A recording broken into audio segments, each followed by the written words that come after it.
Welcome back to Good Day Atlanta. Your time is 9:13 now. The 1517 to Paris is a biographical drama about three Americans who thwarted an ISIS attack on a train headed to Paris in 2015.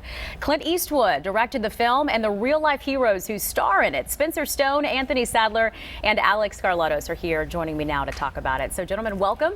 Thanks for having us. Yes, we're so excited to have you on Good Day. I mean, this is pretty huge that you're able to retell this story in this way. But let's start with this. What is it like for you to relive the day and in the situation? What happened? It's pretty cool. Like, just the fact that we got to do it the first time. People think it's traumatic, but it's not really a traumatic thing for us. It's kind of blossomed into like this blessing for everyone involved, and there was no loss in life.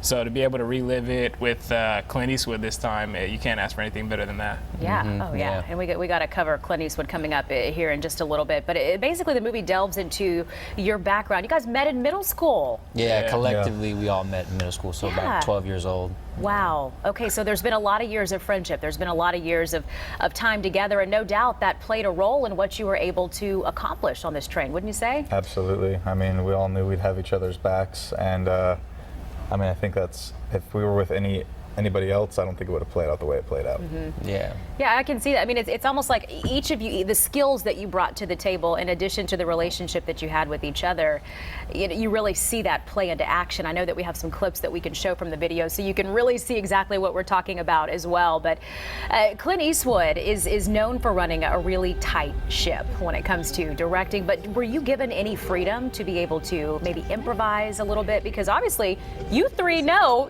what really happened. Yeah, I mean, they're very efficient. He's been working with the same people for over 20 years, so everyone's a professional and knows exactly what they're doing.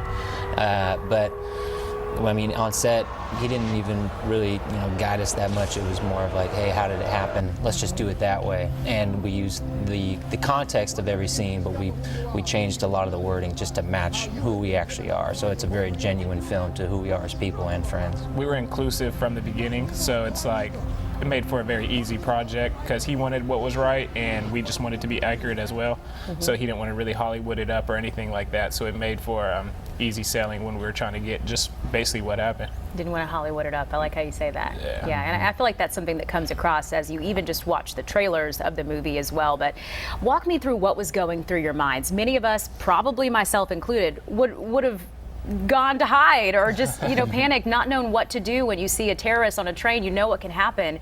So what was going through your mind when you decided to jump into action? Well, it's not like we weren't scared, because we were. It was definitely, we knew it was life and death from the beginning, and it was just a very kind of shocking, like your heart just drops. And from then on, it was mostly just reacting to the situation and what was going on. I mean, we didn't really have a whole lot of time to think about it. There's really only two options. Yeah. It was either get up and do something or run away and still maybe possibly get shot. Exactly. So Spencer just decided to get up, and for me and Alec, us being his friends, it was just a moment of we have to back him up no matter what. I mean, you're going 200 miles an hour in the middle of nowhere, and this guy's got an automatic AK-47.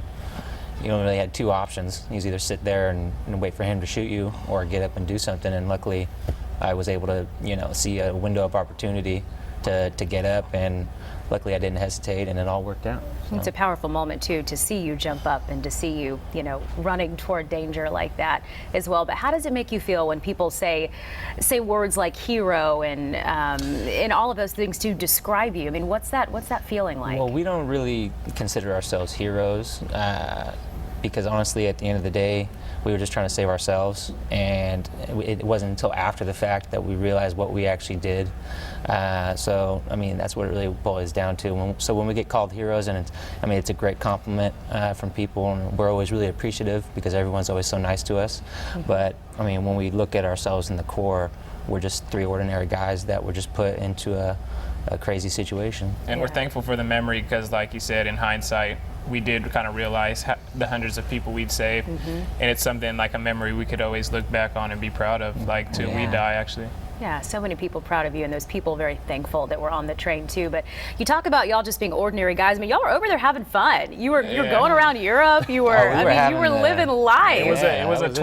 20-something-year-old backpacking trip for sure before that, and Yes. then it kind of took an epic turn. But Yes. it ended up, we're young guys, so we look back on it and we're just like, we got to beat up a terrorist. How fun is that? Yeah. That's one way Doesn't to get put much it. better than that. Yeah, that's one way to put it. So, what is life like for you now? What are each of you up to? Well, I got out of the military in November, so I'm pretty excited for that. And now we're all, after, of course, this experience, we're all, I think, trying to get into acting and getting people and taking classes and hopefully see where it goes from there. Ah, so this acting thing, you kind of got bitten by the bug. Yeah, we we got went to- a little we went to bit? We got Eastwood bit a little 101. bit.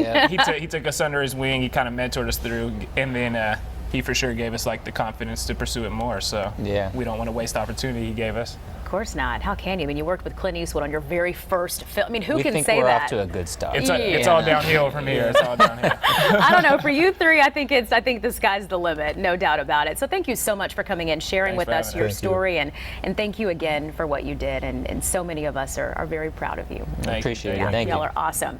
And our thanks to Warner Brothers Pictures for helping coordinate today's interview. The 1517 to Paris will be released in theaters February 9th. Make sure you catch it. Let's check in with Fox 5 Storm Team meteorologist